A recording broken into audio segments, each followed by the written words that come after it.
Hi everyone, and welcome to Speak English Basics. Today's lesson is all about a very useful skill, how to give advice in English. Whether you're helping a friend, suggesting solutions, or giving tips, knowing how to give advice is important for communication. We'll cover essential phrases, common vocabulary, and real-life examples to help you master this skill. So grab a pen and notebook, and let's get started. Let's begin with the basics. What does it mean to give advice? Giving advice means offering suggestions or ideas to help someone solve a problem or make a decision. For example, if your friend says, "I'm not sure which book to read," you can say, "I think you should read this one." Or if someone asks, "What should I do about my English homework?" You can reply, "You could start with the easiest part." It's about being helpful and supportive. Let's begin with the basics. What does it mean to give advice? You should. Example, you should drink more water. You could. Example, you could try learning English online. I think you should. Example, I think you should talk to your teacher. Why don't you? Example, why don't you take a short break? It's a good idea to. Example, it's a good idea to plan your day.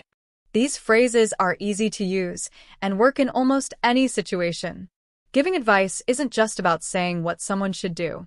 It's also about explaining why. Now, let's talk about modal verbs. They're great for giving advice. Use because, or so to explain. Should. Example, you should practice English every day. Ought to. Example, you ought to call your parents more often. Had better. Example, you had better finish your homework before dinner. Example, you had better finish your homework before dinner. Sometimes, you need to be polite when giving advice, especially to someone older or in a formal setting. Maybe you could. Example, maybe you could ask for help from a colleague. If I were you, I would. Example, if I were you, I would talk to the manager. Have you thought about? Example, have you thought about joining a study group? Being polite shows respect and makes people more open to your suggestions.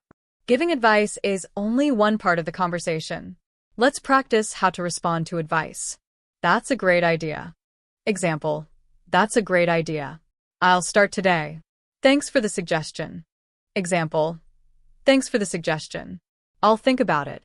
I see your point, but...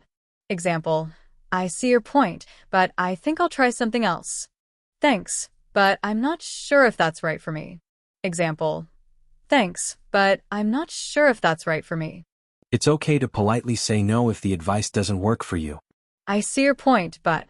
Helpful. This advice is very helpful. Practical. It's a practical solution.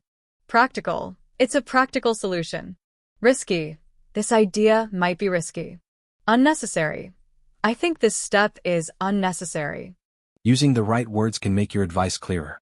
Here are some cultural tips to keep in mind. Ask before giving advice. Example, can I give you some advice? This shows respect for the other person. Be supportive, not critical. Avoid saying you're doing it wrong. Instead, say you could try this instead. Keep it simple. Use clear language to make your advice easy to understand. These tips will help you communicate better in English. Let's practice giving advice with some example dialogues. A friend's health. I feel tired all the time. What should I do? You should get more sleep. Maybe you could go to bed earlier. Studying for exams. I'm nervous about my exam tomorrow. Why don't you review your notes one more time? It's a good idea to stay calm.